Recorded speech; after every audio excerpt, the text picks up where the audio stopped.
Jeffrey Epstein's death was supposed to end the story. Instead, it became the spark that lit 1,000 questions no one in power seems willing to answer. Cameras malfunctioned, guards fell asleep, logs vanished, and the one man who could have exposed the world's most powerful connections, gone.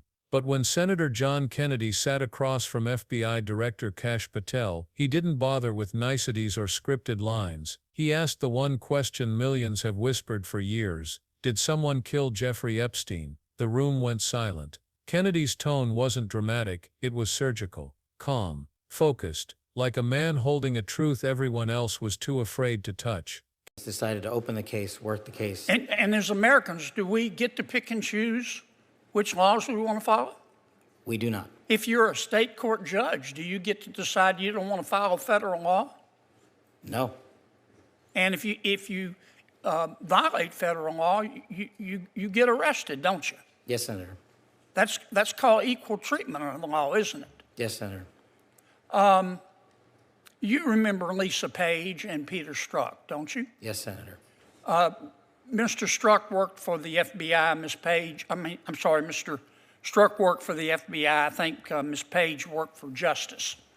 The Inspector General found in its investigation that they hated President Trump and they really wanted Secretary Clinton to win. Is that true? That's correct, sir. And this would be the same same Ms. Page who sent an email to Mr. Strzok with whom she was having an affair. Trump's not ever going to become president, right? Right? And Mr. Strzok with the FBI, senior official at the FBI replied, quote, no, he won't. We'll stop it. Did I read that correctly? You did, Senator. Okay. Now, Ms. Page got quit before she could get fired. Mr. Strzok was fired. And predictably, they filed a lawsuit because in Washington, it's easier to divorce your spouse than it is to fire a federal employee. Why did the FBI give Mr. Strzok $1.2 million and Ms. Page $800,000 to settle a lawsuit? Senator, I do not know that settlement was reached in the prior administration. Who made the decision?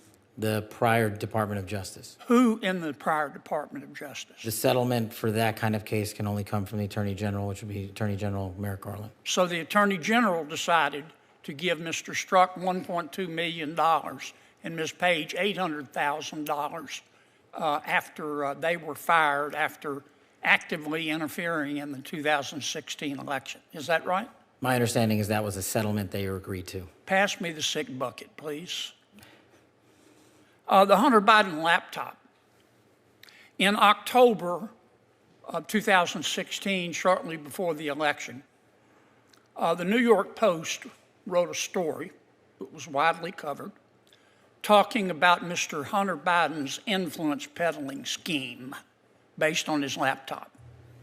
A couple of weeks later, Secretary of State, soon-to-be Secretary of State, Antony Blinken, organized a group of 51 so-called intelligence experts. Had some real rock stars on the list. Jim Clapper, John Brennan, Michael Hayden, Leon Panetta, and they said, oh, no, this story in the New York Post is not true. It's based on Russian disinformation. You remember that? I do, Senator, as the lead investigator for Russiagate for the House Intel Committee. Yeah. The FBI had the laptop for 10 months, hadn't they? They did, Senator. So the FBI knew right before the election that it wasn't Russian disinformation, didn't they? And that was confirmed by the Inspector General's report. Yeah. Who at the FBI refused to let the FBI tell the American people the truth? I don't have that name in front of me, sir. Well, would you look? I will, sir. I'd like to know. I'd like a name, not a division. I'd like the name. A person with a brain and a beating heart. Yes, sir.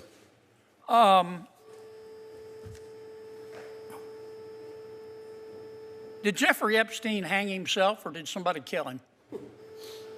Senator, I believe he hung himself in a cell in the Metropolitan Detention Center. Are you going to release all the information about that? Senator, we are working through that right now with the Department of Justice. When do you think you'll have it done, Cash? I think in the near future, sir. Like before I die? Senator, we've been working on that, and we're doing it in a way that protects victims and also doesn't put out into the ether information that is irrelevant for production of the public, such as CSAM. Thank you, Mr. Chairman. Senator Reed. Thank you very much, Mr. Chairman.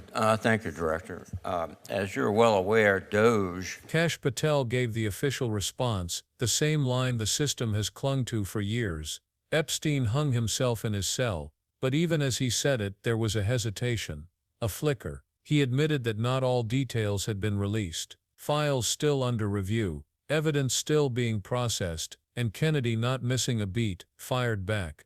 So before I die, will the public ever actually know the full story? That single question wasn't just sarcasm, it was the pulse of an entire country. Because it's been years, and the truth about Epstein's death still hides behind layers of legal jargon and government silence. Why? Why would an inmate on suicide watch in one of the most secure facilities in the country suddenly die without cameras working or guards awake? The people who promised transparency are the same ones who now tell us to wait a little longer. But as Kennedy's frustration shows, waiting is just another word for burying. And yet this hearing wasn't really about one man's death, it was about something much larger, a justice system that treats truth like a privilege. Kennedy didn't stop at Epstein. He pivoted sharp as a blade to something almost everyone missed: a Wisconsin judge who had been arrested for helping an undocumented immigrant escape federal custody. Patel confirmed the arrest, explaining it was a clear violation of federal law.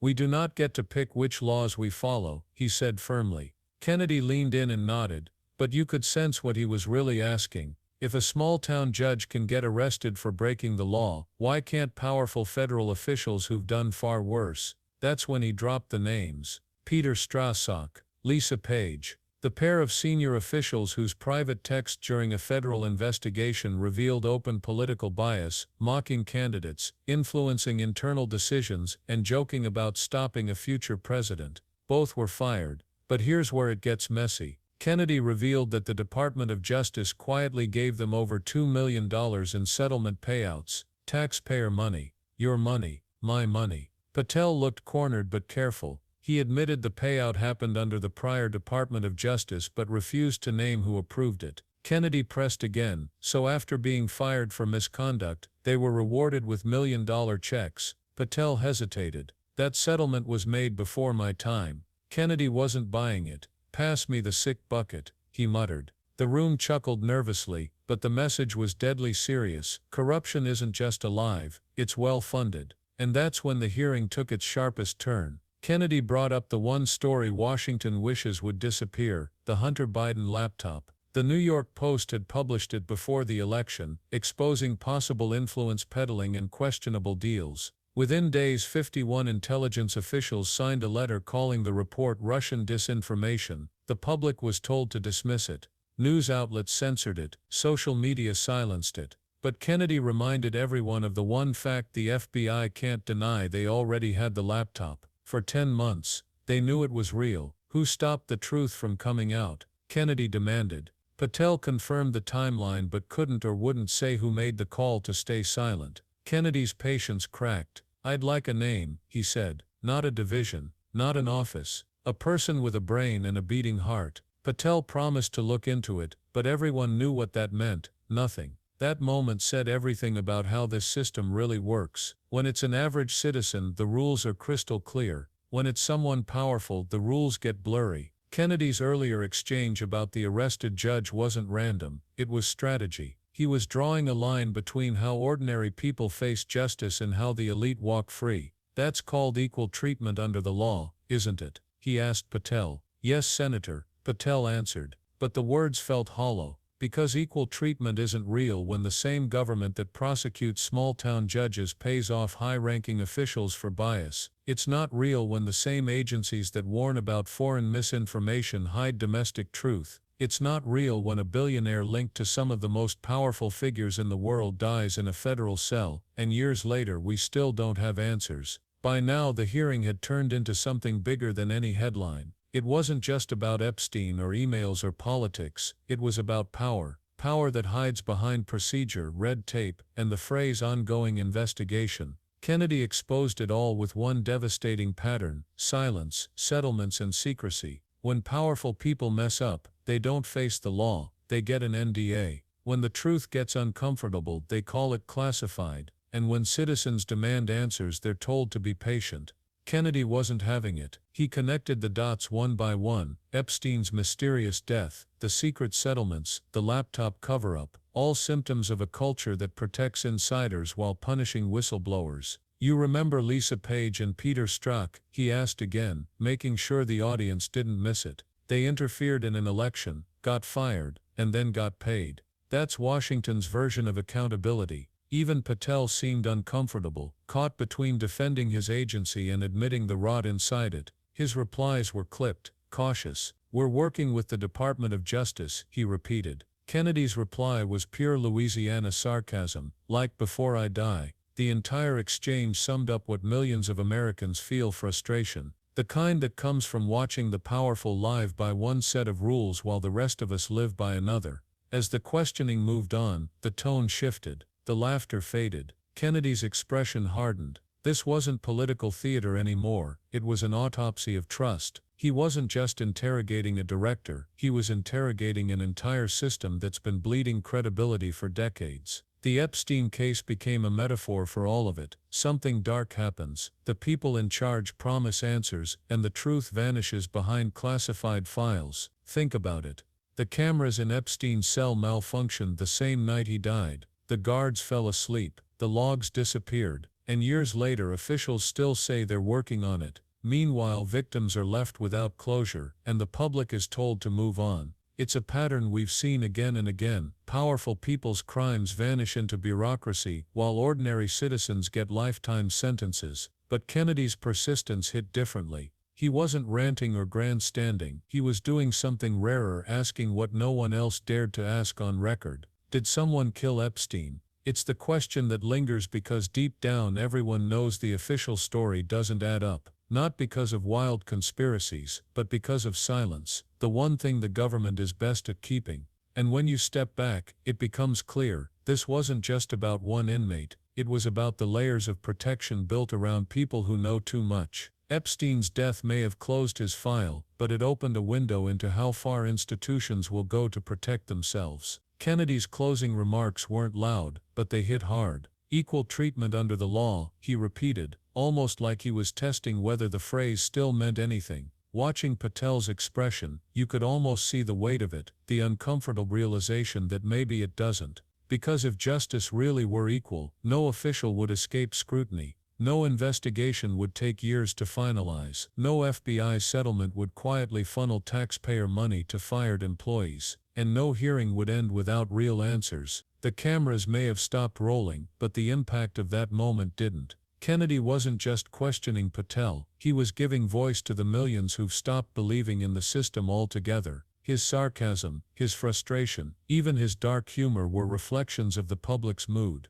People are tired. Tired of secrets, tired of lies, tired of hearing, "We're looking into it," while nothing ever changes. And maybe that's why this hearing resonated so deeply. It wasn't polished or theatrical, it was raw, honest. One man asking questions everyone else is too afraid to say out loud, because at the end of the day, the Epstein story isn't about scandal, it's about trust. And once that's gone, the rest falls apart. Kennedy's final line could have been the closing argument for an entire generation's disillusionment. "Before I die, will we ever know the truth?" He wasn't exaggerating, he was exposing the quiet war between those who seek answers and those who bury them. The camera pans out. Patel repeats his line about ongoing work. The audience knows what that means: more delay, more silence, more shadows. But the question Kennedy asked doesn't go away, it echoes long after the hearing ends. Because when a government can't even explain how a man died in its custody, how can it be trusted to tell the truth about anything else? This isn't about left or right, it's about a system that's forgotten its purpose, to serve the people, not itself.